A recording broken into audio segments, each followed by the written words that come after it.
Hello everyone, welcome to research online classes. आज हम वृत्तों से संबंधित क्षेत्रफल पढ़ेंगे जो बोर्ड एग्जाम 2023 के लिए बहुत ही इम्पोर्टेंट है। इसे लॉन्ग क्वेश्चन 5 नंबर के आते ही आते हैं और शॉर्ट्स क्वेश्चन यानी कि 2 नंबर और ऑब्जेक्टिव। लॉन्ग तो एक क्वेश्चन फिक्स है, इसे आएगा ही आएगा। तो चलिए आज हम इससे संबंधित क्षेत्रफल और इसका फिर क्वेश्चन करेंगे अगले वीडियो में। तो हम पहले इसका क्षेत्रफल देख, तो हम पिछले अध्याय में पढ़ चुके हैं यानी कि 9th क्लास में त्रिभुज के बारे में, वृत्त के बारे में और समांतर चतुर्भुज। यानी कि दैनिक जीवन में जैसे साइकिल का पहिया हो गया, ठेला का पहिया हो गया, पापड़ हो गया, चूड़ियाँ हो गया, ये सब वृत्त के आकार का होते हैं।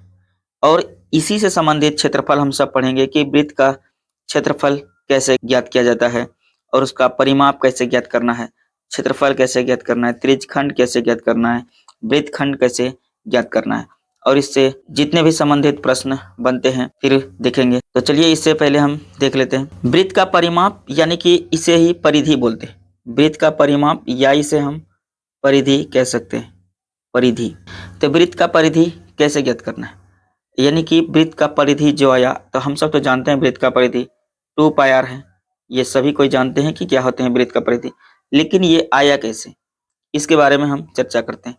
तो गणितज्ञों ने क्या किया था, ये जो परिधि दिख रहा है ये सभी अलग अलग शेप, मतलब एक छोटे साइज का लिए, फिर बड़े साइज का, फिर उससे बड़े, फिर उससे बड़े, अलग अलग शेप का वृत्त लिए और उसे रस्सी से माप लिया गया उस वृत्त को, इसे। और जितनी रस्सी की लंबाई हो गया वही होगा वृत्त का व्यास, वृत्त की परिधि, और इसका जो व्यास है उससे भाग दिया गया। तो गणितज्ञों ने देखा कि सभी का अनुपात समान आ रहा था, यानी कि इस वृत्त की जितनी लंबाई है ये, और ये व्यास से यदि भाग दें तो उसका जितना वैल्यू आया अनुपात, और ये वाला वृत्त की जितनी परिधि है और इस व्यास, फिर यही काम इसमें, सबका सेम कांस्टेंट वैल्यू आ रहा था। तो वैज्ञानिकों ने उससे क्या किया, यानी कि वृत्त की परिधि बटे वृत्त का व्यास बराबर एक वैल्यू मान लिया जिसे कांस्टेंट। तो ये हो जाएगा परिधि बराबर पाई इंटू डी, ये व्यास। तो परिधि लिख सकते हैं हम, डी का वैल्यू 2r और ये है पाई। इसे ही सजा के लिख लेते हैं, परिधि बराबर 2πr। ये हो गया वृत्त का परिधि, वृत्त का परिधि हो गया। अब इसे हम निकाल लेते हैं अर्धवृत्त का परिधि, अर्धवृत्त का परिधि।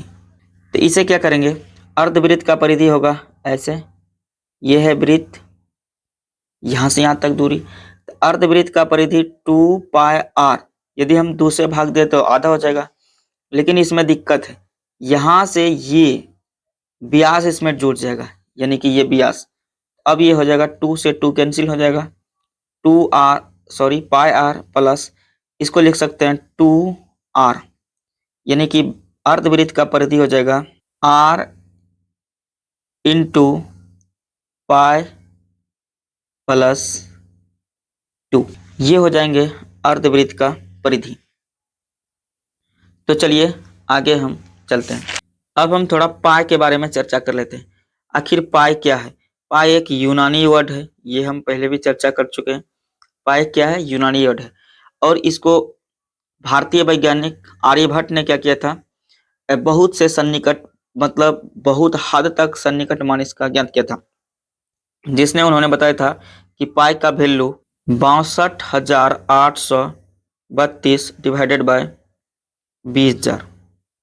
उन्होंने इतना तक निकाला, जो लगभग कितना था, जो लगभग 3.1416 इतना के बराबर था। फिर आए रामानुजम, उन्होंने बहुत बड़े वैज्ञानिक थे रामानुजम, श्रीनिवास रामानुजम उनको बोलते हैं। फिर उन्होंने भी इसका बहुत सारे वैल्यू निकाले थे। तो हम सबको इतना याद रखना है, 3.146। और पाई के बारे में और है कि पाई क्या है, पाई एक अपरिमेय संख्या है, अपरिमेय संख्या। पाई का दशमलव प्रसार कैसा होता है, दशमलव प्रसार अनवसानी होता है, अनवासानी और अनावर्ती अनावर्ती होता है।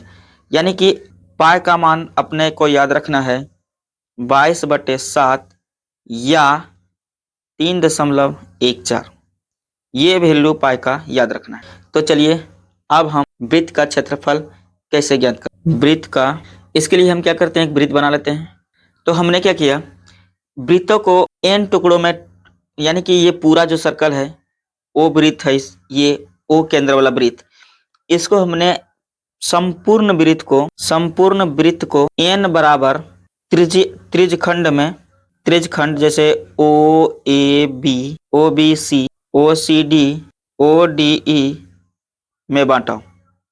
यानी कि n टुकड़ों में तोड़ लिया, यानी कि जितना आप इसे तोड़ सकते। अब इसके लिए हम इतने शर्त है, जैसे यदि हम n का मान मान ले मैक्सिमम हो, यानी कि अधिकतम तक n अधिकतम हो, यानी कि बहुत से ज्यादा टुकड़े कर दिए गए, n मतलब बहुत टुकड़े। तो यदि हम n को मैक्सिमम माने तो ये तो प्रत्येक त्रिज्यखंड एक त्रिभुज होगा, और क्या किया हमने माना ओ ए बराबर आर त्रिज्या है। तो अब और ए बी बराबर वृत्त की परिधि बटे n होगा। क्यों? क्योंकि ये जो टुकड़ा है ये n टुकड़ा में है, और पूरे वृत्त की परिधि तो हम जानते ही हैं क्या होता है, 2πr। तो इतना सन, यानी कि यहाँ से यहाँ तक या तो यहाँ से यहाँ तक का एक टुकड़ा होगा, पूरे वृत्त की परिधि बटे n, यहाँ तक हो जाएगा। सही है। तो अब हम आगे सॉल्व करते हैं। तो वृत्त का क्षेत्रफल बराबर होगा n इंटू, यानी कि आप समझे थोड़ा सा, ये एक टुकड़ा, इसी तरह n टुकड़े हैं। तो यदि एक टुकड़ा, जैसे ए ओ बी का हम एरिया निकाल लें, ए ओ बी का, और ये टोटल n टुकड़ा है, तो एक एक नियम से हम सब जानते हैं, यदि एक का इतना तो संपूर्ण का कितना, जैसे मान लिया 1 2 3 4 5 6 7 8, ये 8 टुकड़े में, तो 8 से गुना करेंगे संपूर्ण निकल जाएगा। लेकिन हमने इसे 8 नहीं, 1 2 3 यहां से लेते हुए n तक माने, ये n टुकड़ा है। तो n टुकड़ा है तो इसमें n गुना त्रिभुज का क्षेत्रफल, एरिया ऑफ त्रिभुज ए ओ बी हो जाएगा। यस या नो? यस। तो अब इसे सॉल्व करते हैं। n इंटू, अब वृत्त का क्षेत्रफल होता है 1/2 गुना ऊंचाई, और ये हो जाएगा आधार, तो होगा n इंटू, अब इसे समझें, 1/2 गुना ए बी का वैल्यू हम पहले ही निकाल चुके हैं। ए बी बराबर, यहां देखें, ए बी बराबर 2πr/n, और ये ओ ए का भी वैल्यू हम मान चुके हैं, ओ ए का r, तो यहां रख देते हैं r। तो ये n से n कट जाएगा, 2 से 2 कट जाएगा, तो बचेगा πr गुना r, ये हो जाएगा πr²। अब हम बोल सकते हैं वृत्त की क्षेत्रफल बराबर πr²। यही साबित करना था अपना सबको। तो आगे अब चलते हैं। अब यदि हमें निकालना हो अर्धवृत्त का क्षेत्रफल, यानी अर्धवृत्त का क्षेत्रफल, तो क्या करेंगे, अर्धवृत्त का क्षेत्रफल निकालना हो तो हो जाएगा अर्धवृत्त का क्षेत्रफल बराबर आधा कर देंगे 1/2 गुना वृत्त का क्षेत्रफल, ये हो जाएगा 1/2 गुना πr²। ये हो गया अर्धवृत्त का क्षेत्रफल, आप इसे याद रखें। आगे हम निकाल लेते हैं वलय का क्षेत्रफल। वलय का, तो इसे हमने मान लिया छोटी आर और इसे मान लिया बड़ी आर। तो ये वलय किसे कहेंगे, यानी कि ये एरिया, यानी कि ये वाला एरिया कहलाएगा वलय का क्षेत्रफल। तो इसे कैसे निकालेंगे, इसे निकालने के लिए हम क्या करेंगे, पूरे वृत्त का क्षेत्रफल बड़े वाला वृत्त का घटा देंगे छोटे वाला, तो ये बच जाएगा। तो चलिए निकालते हैं। तो हो जाएगा वलय का क्षेत्रफल बराबर बड़े वृत्त का क्षेत्रफल माइनस छोटे वृत्त का क्षेत्रफल। तो यहाँ पाई कॉमन आ रहा है, तो पाई को कॉमन ले लेंगे, तो बचेगा बड़ी आर का स्क्वायर माइनस छोटी आर का स्क्वायर। तो इसे ये भी लिख सकते हैं हम पाई इंटू बड़ी आर प्लस छोटी आर इंटू पाई माइनस छोटी आर। क्यों लिखे ये? क्योंकि हम सब जानते हैं ए स्क्वायर माइनस बी स्क्वायर बराबर ए प्लस बी इंटू ए माइनस बी। इसी फॉर्मूला के आधार पर आप ये भी याद रखें, ये भी रखें, ऐसे ये याद है तो ये ऑटोमेटिक याद रखें। तो चलिए आगे चलते। अब हम समझते हैं त्रिज्यखंड का क्षेत्र। ये क्या है? दो त्रिज्याओं और संगत वृत्तों का वह भाग जो चाप से घिरे क्षेत्र हो, तो वो कहलाएगा क्या? त्रिज्यखंड। तो चलिए बना लेते हैं।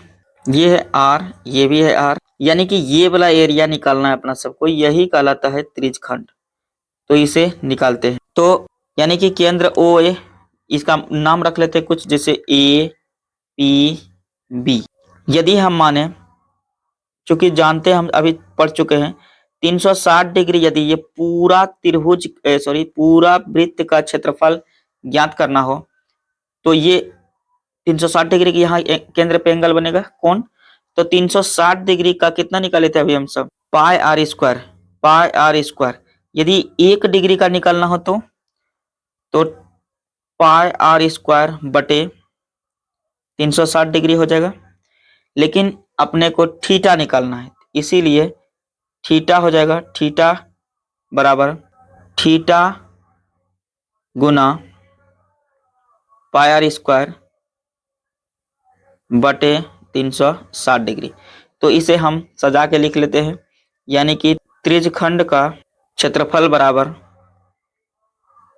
थीटा बटे 360 डिग्री गुना पाई आर स्क्वायर। ये हो गया त्रिज्यखंड का क्षेत्रफल, आप इसे याद रखें। इसे थोड़ा सा और समझ लेते हैं। घेरे हुए क्षेत्र जो है ये कहलाएगा लघु त्रिज्यखंड,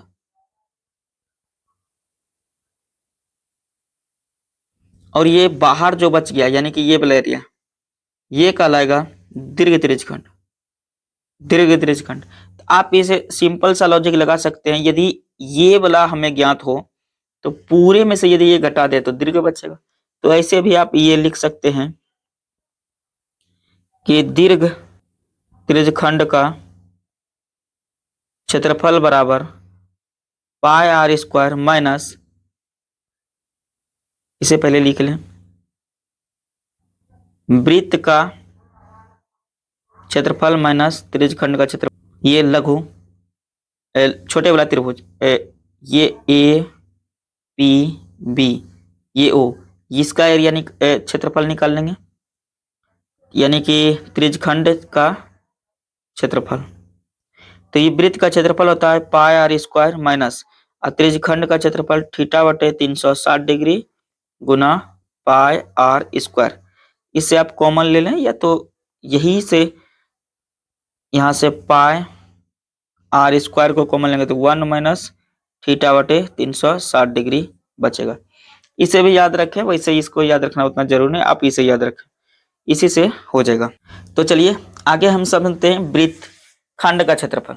वृत्तखंड के बारे में, यानी कि वृत्तखंड का क्षेत्रफल, इसे निकालते हैं। तो पहले वृत्त बना लेते हैं, यानी कि ये जो छायांकित है ये कहलाएगा वृत्तखंड का क्षेत्रफल।